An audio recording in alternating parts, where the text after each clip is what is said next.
So I'd like you now to have a think about your memories of growing up and having the talk with a significant person, whoever that significant person may have been. And I'll give you a few moments to think about that because we're going to jot some points up on the board. So think back. For some of us, it wasn't that long ago, possibly. For some of us, it was probably a while ago.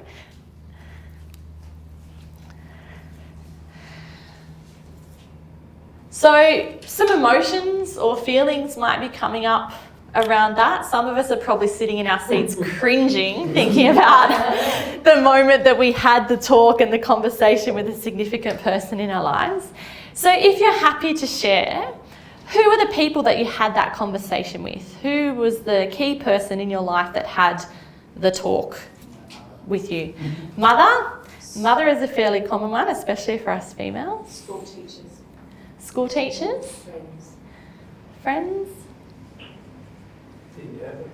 Didn't happen? You were in the swimming pool, weren't you? Sink or swim? Still hasn't. Still just. We had to send you some floaties. Still wearing water wings, though. Did anyone go outside of the family unit, like an aunt or a cousin, uncle? No? Our sister. Sister? Yeah. Aunts and cousins are fairly common responses from young people when we talk to young people about who they're having the conversations with. Okay. So you can see that we went to a wide range of people, and young people these days are still very much turning towards these folk. Who else do you think they're turning towards though?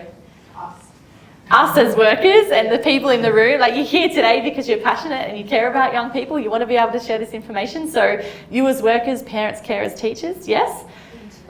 The internet, yeah. So the game has very much changed in terms of where young people are going to get that information and those resources. I want you to think for a moment now about the types of emotions or feelings, if you remember them, that came with that conversation, or the types of emotions and feelings that you think might come up when you're having this conversation with a young person. So I was definitely on the edge of my seat. My mother used to have a younger sister, and we used to do physical culture on a Tuesday night. And anyone that's familiar with physical culture, it was all fishnets, leotards, hair and makeup. And we used to do that on a Tuesday night, and we had a half-hour drive home, and Mum thought that was a great opportunity to lock us in the car and have conversations around sexual health. So yeah, I spent lots of time in a car cringing. What are other people's experiences though, or emotions around that? Feelings? Curiosity, yeah, big one. I actually have an interesting experience when I was at school. And I went to a girls' school, and I can remember and I can't remember what year it was, probably I was 15, something like that. And the teacher comes in, health classes, and the teacher comes in and goes, right, we're going to have a conversation about whatever you guys feel like you'd like to have a conversation about. If it's about sex, we'll talk about that. And she may well have had a breakup with her boyfriend for all I know, and she just decided, you all need to know this. But it was the best experience I can remember. And look, I'm 63, so it was the best experience I can remember in the fact of all of us in the room went, how good is this? We've been given permission to have a conversation. And we did. It was a great class. I remember it to this day, actually. And I think you've touched on a really important point there, Norleen, in terms of giving young people permission to come to us as significant people in their life and have a conversation. And ways that services can do that, if you're a worker within a service, put up material around sexual health, have posters around your service, provide young people with access to free condoms, show that you are a safe and inviting person to have this conversation with. There should be no level of shame or embarrassment in a young person coming to you and having the conversation. It's just normalising it.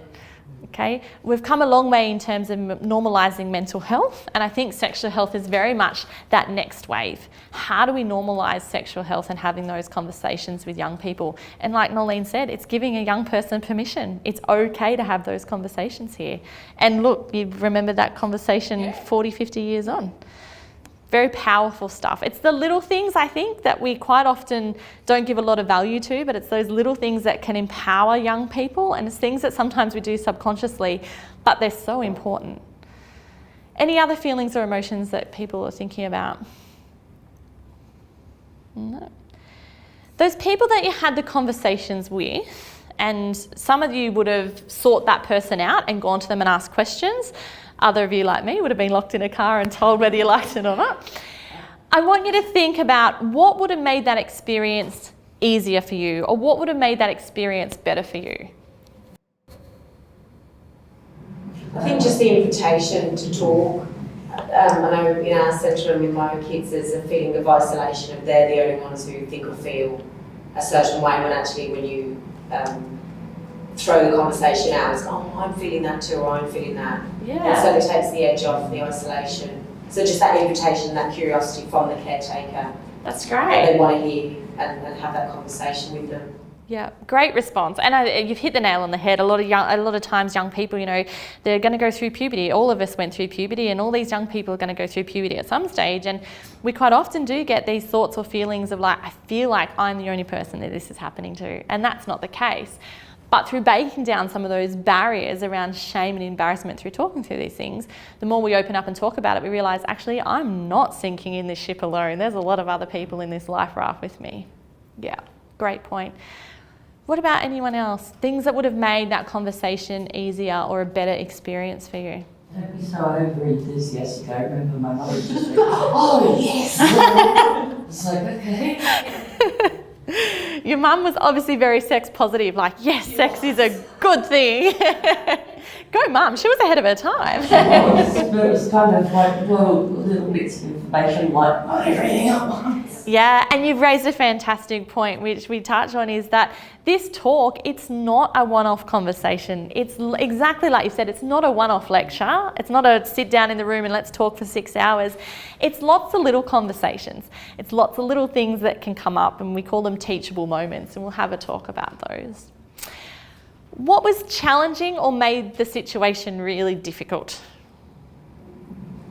The person talking about it was not confident in talking about it. They weren't okay with it. Yes. They were ticking a box. Yeah. The conversation.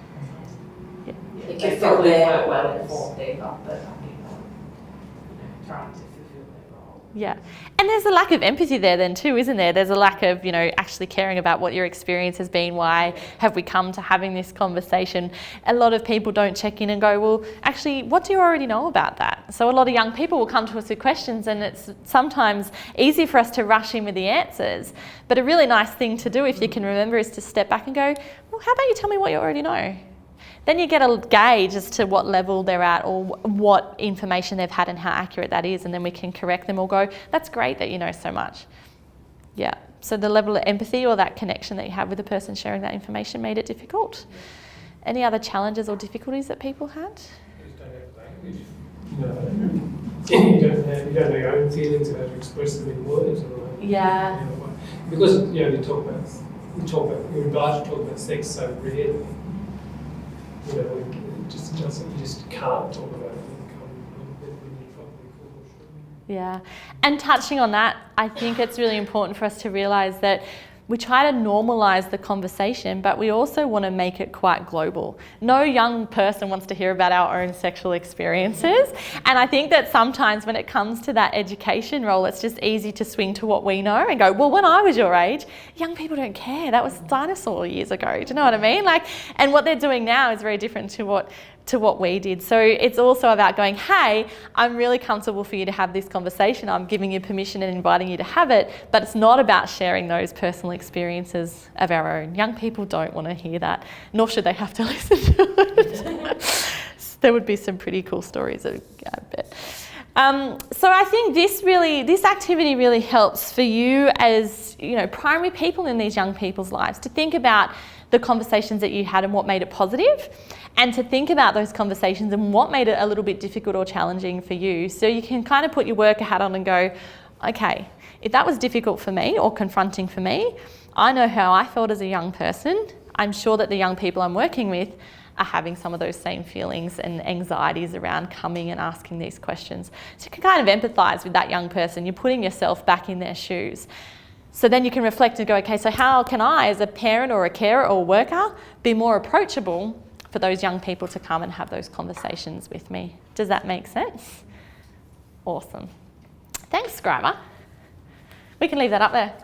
Leave it. We can reflect on it. It's fantastic.